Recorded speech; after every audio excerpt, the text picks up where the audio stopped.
Hi, I'm Scott Flowers with Cloud Ninjas. Today we're going to continue our series on the Supermicro 8-node Ryzen MicroCloud. In this video, we're going to specifically focus on drives. Let's get going. Hey, thanks for stopping by today to learn a little bit more about the Supermicro 8-node Ryzen MicroCloud. Do us a favor, if you find anything that helps in this video, click that like and smash that subscribe. All right, we'll top in. This video is going to be dedicated to drives. And really this box is set up for solid state drives, and we'll touch on that more as we go. But what we're going to do in this video, we're going to go over the different types of compatible interfaces. Then we're going to talk about the speeds and sizes for those different interfaces, and we'll put up a chart as a whole that kind of helps break it all down and show you the speed, sizes, and maxes for different things. Then we're going to show you how to physically install the drive. Super simple. And then at the end, we're going to show you two testing tools that we like, Supermicros and HD Sentinel, which is just something that we like, where before we will throw a drive into a live production environment, we have some standalone server with some storage arrays where we can just pop our drives in and in bulk, test a bunch of drives, wipe a bunch of drives, whatever really we need to do. But HD Sentinel is a tool that we like for the testing side of it. It'll let you know power on hours just to make sure what you got is new, let you know health scores if you did buy something used, which hopefully for these boxes you're not doing. But that is what we like these tools for. And hey, let's just hop into all the good stuff. All right, so let's talk about the compatible interfaces. But before we get too deep into that, I did want to point out there are 16 drive bays in the front, which are going to be 2 per system, given there are 8 nodes. Yes, I'm halfway decent at math there. Yep. So 2 per system, and then you technically have one M.2, so you could get 3 drives all together. That would be your total per node. And what you can get per is really you want NVMe, but you can technically put in a 2.5-inch SATA, a 2.5-inch NVMe, or a 3.5-inch SATA hard drive. Now, those are really your options, but the true option is NVMe, and we'll get to all that. The main reason being that we'll start with the 3.5-inch hard drives. It would be nice if they just worked properly, and you could technically use them from storage, but that's all you can use them for without putting in an HBA controller. There's not basically a SATA chip on board, so it's essentially a problem. Even to do it, you would have to plug them into the 2 SATA ports that are on the board. There's not even a backplane that you can plug your HBA into, so it's kind of a strange configuration, to be quite honest. So 3.5-inch hard drives, while you can use them, really wouldn't want to. Kind of same deal with a SATA.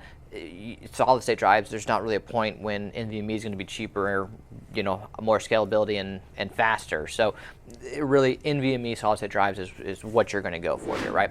So all that being said, with the SATA solid state drive, you can get 7.68 terabytes per, and it's going to be 6 gigabit per second. So your speed and your size is low, right? Now with the NVMe, it's PCIe 4.0, which is worth noting that you cannot put in a 5.0 drive into the 8-node NVMe servers. It is 4.0 only, and so that's going to be 16 gigabit per second, which, I kind of hate the numbers sometimes, because the 16 gigabit per second is actually faster than, say, a 24 gigabit per second for SAS. So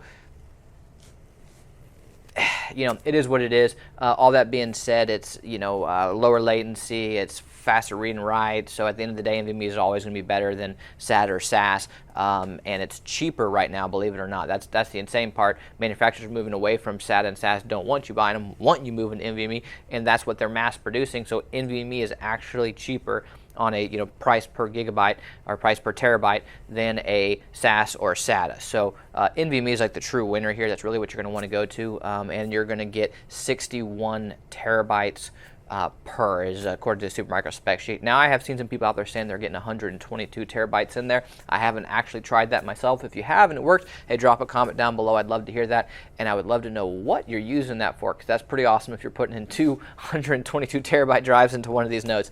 All right, so all that being said, the other important note is you have an M.2 NVMe as well that's on board, so you can realistically get 3 NVMe's. So if you wanted to drop in, let's just say a 2 terabyte or a 4 terabyte onto your M.2, and then drop in a couple of 1.92s or 3.84s or 7.68s or whatever the case may be in the front, it's a very, very just cheap dedicated server that you can do that would be heavily sought after, because it's not overly expensive. And one thing I didn't note when I was down talking the hard drives, just because just seems like such a ridiculous configuration, having to drop the HBA and then running the cables to the SATA ports, and then it loses your PCIe slot and yada yada yada. Anyhow, all that being said, you can get 7.2K for the speed. That's revolutions per minute. And again, that's a mechanical device, so the ball bearings will wear out. Just a lot of problems overall with hard drives. So go solid state drives. Anyhow, all that being said, let us hop into the M.2 a little bit further. We had touched base on it, telling you that's NVMe and that's great, but it's a 22110, so you can put in 2280 or 22110 for the length. Supermicro spec sheet shows 3.84 TB. We've only put in 4 TBs. We actually probably need to go ahead and drop in like an 8 TB WD black, but you can put in some of the consumer parts. I know they're going to list on their website, all the enterprise ones, but if you did like put in a Samsung 990 or something Pro, that'll work just fine. But again, there's only one M.2 slot, and it will be NVMe, and you can put a 22110 inside. All right, next up, we are going to do our install. But before we do, I'm going to grab my ESD gear. And when we do our install, we're going to keep the drive already in there. It's really just 4 screws in the back, so it's pretty simple. I think you guys know how to use screws. And even the install, honestly, it's very simple, but we're going to show you nonetheless. And then we're going to show you some testing tools we like. Hey, this is Mason with Cloud Ninjas, and today I will be showing you guys how to install your drives into your Supermicro AS-3015MR-H8TNR MicroCloud server. So as you can see, we have our SSD here in our tray. And first, let's go ahead and press this button here to pop out the lever for the tray. If you are having any issues with fully getting this drive tray inserted, you can press the spring in here, and it will help you ensure that the drive is fully installed. So let's go ahead and line this drive up to make sure that it easily slots inside, and then close the lever to secure it into place. Now, like I was saying earlier, if the drive doesn't go all the way in, then you can go ahead and press down on the spring like so, and you should be able to get the drive installed fully into your MicroCloud server. Alright, you've done it. You successfully installed your drives into your MicroCloud server. So now we will show you 2 testing tools that we really like. One is a hardware diagnostics tool that's on the server, which helps test all the hardware that you have installed. The other is HD Sentinel, which will help test health score and power on hours. Alright, so now I will show you how to run hardware diagnostics using a tool called Super Diagnostics Offline. This will not only test your drives, but also your CPU, your RAM, and even your network cards. A couple things that you will need is a USB, a laptop or desktop, and an active internet connection.